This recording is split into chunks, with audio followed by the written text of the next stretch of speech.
is a sixth-class municipality in the northernmost province of the Philippines, Batanes.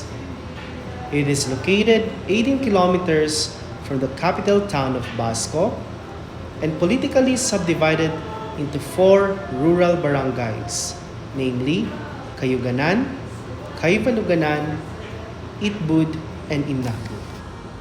Based on 2020 census, the town of Uyugan has a population of only 1,380. The economy and livelihood of Uyugan rely mainly on agriculture and fisheries, evidently because of all settlements are situated in between the farms and the coastline. The people of Uyugan are commonly referred to as Isantoninos because of their patron, Saint Antoninus of Florence. Most of the residents speak Ivatan as their first language, while Tagalog, English, and Ilocano are secondary languages. The islands of Batanes and the Ivatans are tested and shaped by the natural calamities, with Batanes in the ring of fire and at the typhoon belt. There is some regularity in experiencing typhoons, earthquakes, landslides, cold winter months, and even tsunamis in the earlier days. Through this, the Ivatans were able to nurture a culture of resiliency. They developed working skills, created manpower groups to support heavy tasks, learned as a system of weather forecasting relying mainly with the natural reactions of the environment, and formed a strong sense of community, which in the end produced strong leaders, reliable kinship, and a healthy and harmonious environment. An outcome still strongly evident in the town of Uyugan.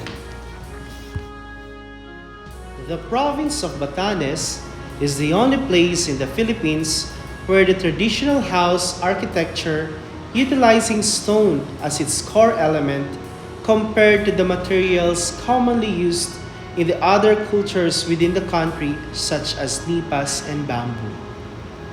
Having an average frequency of 20 typhoons passing the province annually, the Kamañidungan built houses that could withstand even the strongest typhoons like Super Typhoon Dodong with 252 km/h velocity in 2015 and Super Typhoon Kiko with 309.6 km/h wind speed in 2021 respectively.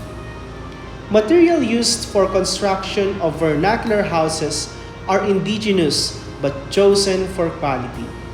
It is harvested and tempered in accordance to proven beliefs and practices like dates, time, phases of the moon, tide situations, and read and guide the Pilatun. The Pilatun is a listing of days of the month, time, and corresponding zodiac signs with their interpretation and recommended activities. They say that nothing is lost if the Pilatun is considered. Kupamarin so Ivatan house and manakasa ka Ivatan na bahay. Yan pura po na kano kusina. No sir bienda amad. Ando ka pa marin so amad mangpusa so hahan as kano poget tayam kayo ang nato dabaya pa rin yung dua sa karawan man na kailangan habitasya awawanan niya kutuhon sa poget do kapamarinas bahay kailangan sa so araw bato anyerbi pa sa so maso tapiano maktub da sa batwaya maludo-ludo ng danso nasi na saya bato merienda so amadaya tinarinda. Nung bato sayam, tatarot kulorda. Mamaya, mabahang, may tana. Tatarot ko kulorda. Mabeda, chichiba na no, tekan siya. Iparin nyo no, bahayaw. Karahan na no, ay da nasa ay cita-cita so sir-sirbin da sa apakaw o sirbin da sa lotos no bahay mamidisa so mangibi da matutwa kayo at masasipoho basong ang kahab na namin sipoho do ka patuptupan man ang kupangay sumutsid mabido ka talatalay tayo so mutsidaya amanda do kakabus na amanda do tutok na kapianak mayan siya no tayo ka mabida sisiban may isurodan siya may mabido punyi-punyi no bahayaw. During the days, in order to ease out the fatigue and to give energy to the workers, the group usually sing the kalusan in unison while cutting lumbers. Kalusan is a medley of songs composed by the Santoninos. It is sung first by the manlachi or the song leader and readily responded by the manlachi or the verse leaders. Its lyrics usually suits the type of job being done. The lyrics and rhythm is designed to hasten the completion of the job. Kalusan is also a way of communication, singing out your needs and venting out your emotions to avoid sitting around and talking with one another. Just like any other island settlements, the Isantaninos also experienced the challenges brought by its isolation. Distance from the mainland resulted in the difficulty of accessing basic needs and material as well as getting updates on anything new ideas, new procedures, and processes. This hardship led to the people relying on themselves and their strong sense of community in coping with the issues and problems they faced in their daily lives.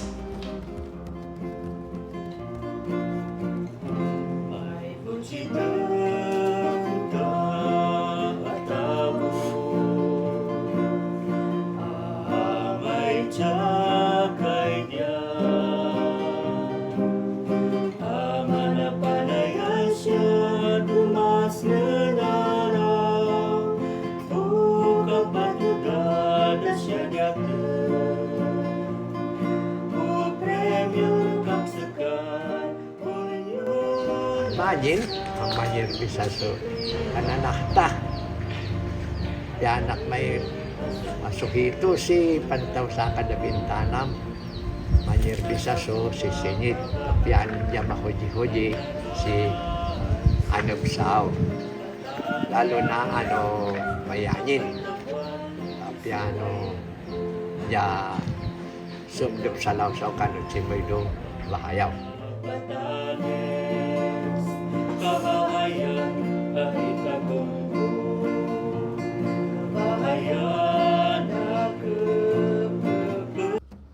Such hardships and their innate concern for the welfare of one another paved the way to the creation and birth of the Kamañidungan. In times of natural or man-made calamities, part of our support group is the Association of the Kamañidungan, where a member affected can request the immediate services of the association for free. The Uyugan Kamañidungan Association was a duly organized indigenous peoples organization that was founded by residents of Uyugan in 1933. Kamañidungan was founded primarily because of the challenge that besets the Ivatan in building a house. The house may be the simplest one, just 4 walls and a roof, but can't be done single-handedly. Construction of this house definitely needs more hands, skillful ones, good physique, imaginative and creative minds to come up with one. Bonded by love and strengthened With the Santinino's commitment to help one another, Kamañidungan came to be. The root word of the association is Manidung, which means to help. The association has an accountability system in place where every member is given specific tasks to perform during the kapayatid or the house construction, thereby ensuring that no resources are put to waste. The rotation or scheduling of house construction are planned on a per-year basis, but exemptions are allowed during occurrences of natural calamities. The actual house construction or rehabilitation are limited to either 2 main houses or 1 main house and 2 kitchens per year. No sinaktuktuan daw rin siya no apo-apo tapario ka bakudaya so Kamañidungan na yam makayamot do nakadidiuda so kapangailangan so kasi dong mayatop pinakaya po do sitnan na nam aravaw paggan na kahuan no manumao miyembro no Kamañidungan nam mga isauri daw may trabaho mangho tapyanan siya no mayatop sam miyan mga sumidong jiram ravaw tangdan dawri kahab na nam manaw di na araw no trabaho riyam aro sa mga sumidong lipulipos as nanutan bahayayam siyempre dukabuno pamagana karto sam no parin yung dadawam mandiman sa so anango mienjira bakan manabago as na ipakasan daw riya kanendo arawaw tanaw riyo rugalda ipagada vajiran na sumidong as na siyempre iyavayava danira pabuyanda so karida appreciate so nakaidaya sumidong jira asnan kadwanam mananay bisaw so uvi an manawakay manakulay sa among. The association has an original 36 member families. Membership to the association is free and exclusive to local residents, subject to the approval of a majority votes of all the members. The active involvement of every member of the Uyugan Kamañidungan Association in terms of planning and implementation is strictly observed and implemented to ensure all its common roof house undertakings will be carried out in conformity with the old traditional Uyugan style vernacular houses tested to withstand strong typhoons. Despite having no written constitution and bylaws at the time and relying heavily on their commitment and agreements, the association was able to maintain operation for 90 years, existing until today without any halter. Simple files and documents are kept by the secretary of the association, and there is no written manual of operation. The transfer of indigenous skills, knowledge, and practices was handed down through verbal and actual demonstration.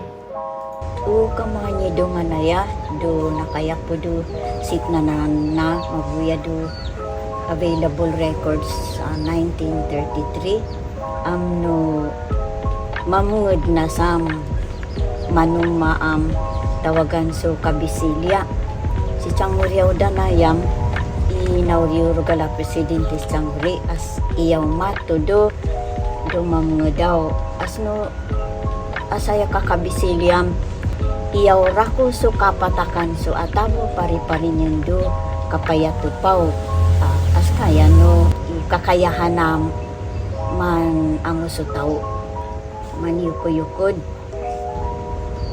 no mga do kabisilya tawagan so maestro de obra no maestro de obra yam kuno imen kun mabidin ko na ya do tuhos do tempo no kapay trabaho at umidub siya so kapiano kapari-parinda so parinaw dok maso kapanalay tayo sa butsit, kapangut, lalo kanatunan no, kapangutukot. No mga do, maestro di obram, apurador, tawagan sa apurador.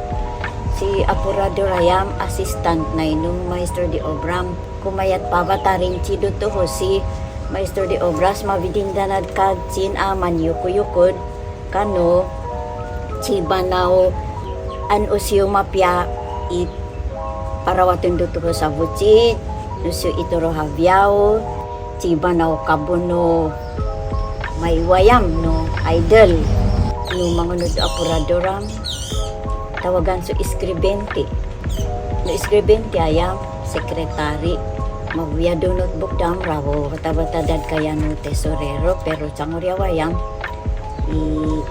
secretary treasurer danaw rugal nawa responsibilidad parinya no tawagan na sa iskribente as nakwan kay chuam talagang rabo ma-involve ka to sa dawa siguro abo rugal dati tesorero no mangunod do iskribente am sirang mangto ano mangtuaya an mana mga to sayam dapat ang mahayat mayat sam awid so kayo apatudahan do 1 cubic meter aw.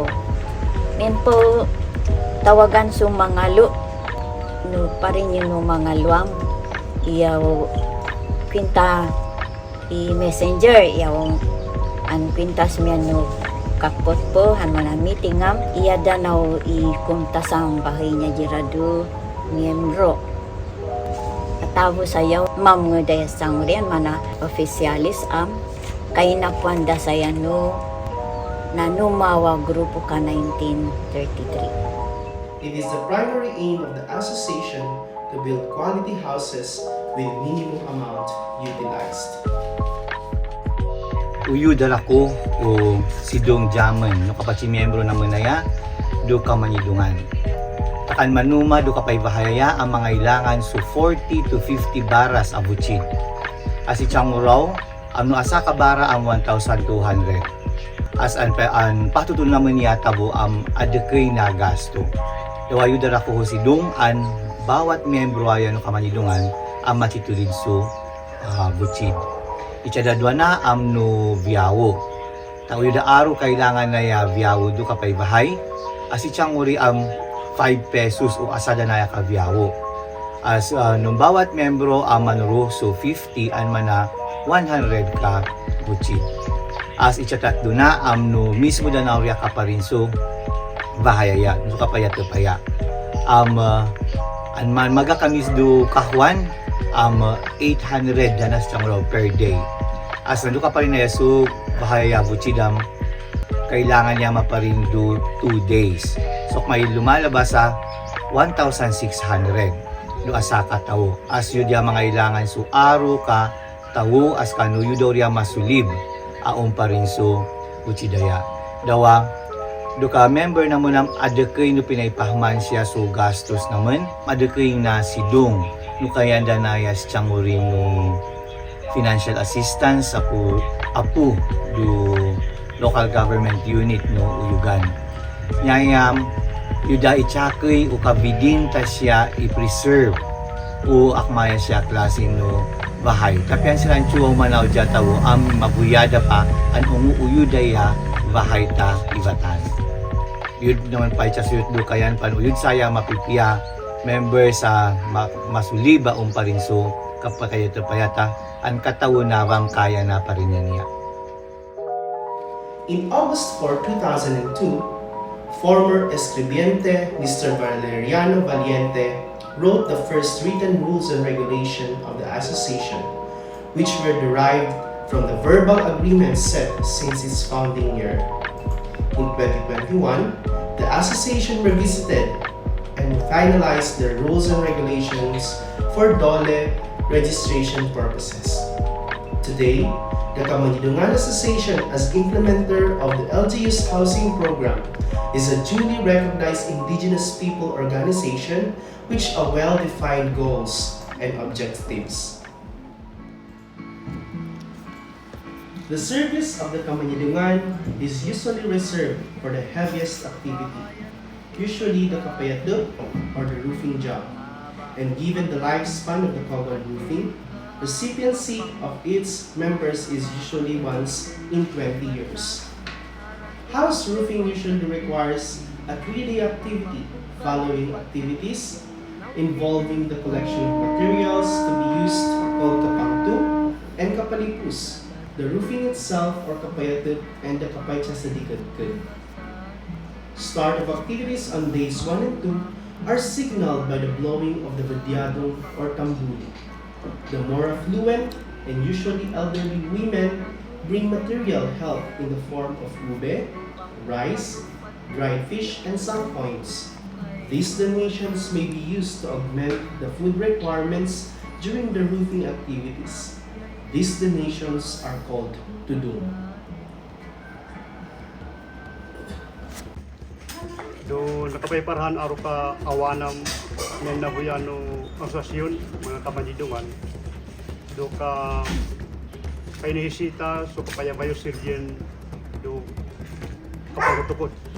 Kasi manibigay mi so ndagan so bari. Mistyang oro manibigay mi na so nylon 100 to 120 pounds. Ang suyo na niya yung mahini kan mas masunong amabuyado kamahayan na yan. Kano barit sa diwan pa do tigigaraw manadumay lang ng masadit as mahabo na makadusaba do tempo no Kamañidungan. Sabi po sa ka pinayabayo makayamot do ka karo no aptas kung ba daw so kapanunguso kayo. Kaya man yung bigay mi pedigalyo, isang oro man yung bigay mi na so scaffolding. No munot pa daw riyam, yan nito ro no munisipyo yabutan. Amen do payaman nito databo sirsirbien kapayahan no kanatunan do kapatyo siya siro hurnal pero pinabayat no munisipyo tepan Dinorias may paso nung manamainganyo pa sa asosasyon membros tepan no isa may tadi so kapetap so posil. The current membership of the association includes younger generation who has the same passion to learn and transfer the knowledge, even though they themselves do not own a covered-roofed house. These adaptations, minimal as it is, this contributed much in the smooth, safety, and successful, and most especially harmonious execution and implementation of the roofing of vernacular houses activity of the Kamañidungan, which is also being wholeheartedly adopted by the group and the community of Uyugan as a whole. The Kamañidungan evolved in a duly organized organization presently called the Uyugan Kamañidungan Association, with an established organizational and operational structure as well as policies, rules, and regulations. Included in its present goals and objectives in the preservation, conservation, restoration, and maintenance of Batanes vernacular houses in the municipality of Uyugan. Ang lokal na pamahalaan ng Uyugan ay handang-handang sumuporta dito sa Uyugan Kamañidungan Association. And bilang first step nito ay nagkaroon ng signing ng Memorandum of Agreement ang Uyugan Kamañidungan Association at ang Municipal Government of Uyugan na magtulungan para i-preserve at i-protect at i-restore ang mga Batanes traditional houses dito sa Uyugan. Bilang unang hakbang ng Municipal Government of Uyugan, nagpasa ang Sangguniang Bayan ng ordinansa noong 2020 at noong 2021. So under this ordinance, binibigyan ng 35,000 peso assistance sa sino mang registered homeowner na nagpapaayos ng kanyang main house o ang bahay. At 20,000 naman, doon naman sa nagpapaayos ng kusina nito. Pero pag pareho po main house sa kusina ang pinapaayos, nakaka-receive sila ng 55,000 pesos. So as of now, nung nagsimula ang pag-implemento ng ordinance nito, meron na pong natulungang 5 house owners ng mga Ibatan houses dito sa Uyugan. Tinulungan ng Tourism Office ng probinsya natin ang Kamañidungan na i-establish ang kanilang or gawin ang kanilang bylaws upang register po sila sa DOLE para mas marami pong ahensya ang tumulong sa kanila. The Kamañidungan, being an age-old custom, has been a vital component in the municipality's drive to preserve the culture and traditions that have been passed down by their forefathers. This long-standing practice of rallying members of the community to help their guardians in need has solidified the values which have been since the identifying characteristics of the Ibatan people. Houses made and restored by way of the Kamañidungan is a tangible proof to Ibatan values that mainly revolve around cooperations and volunteerism. The existence of the organization encourages the active participation of community members for one central goal. Ultimately, the Kamañidungan is an existence that continuously answers to the people's need for sustainable and disaster-resilient housing, while at the same time, keeping the humble Ibatan culture of solidarity and cooperation alive within the people of Uyugan. Kultura Ibatan kay nagmanta, inamuhon niya duwa pa tutapa, unungan taas paypay naman, itsalit tagarara. Yatena Ibatan, amay sidu-sidu, duwa tao, maparinun ay tiyagyan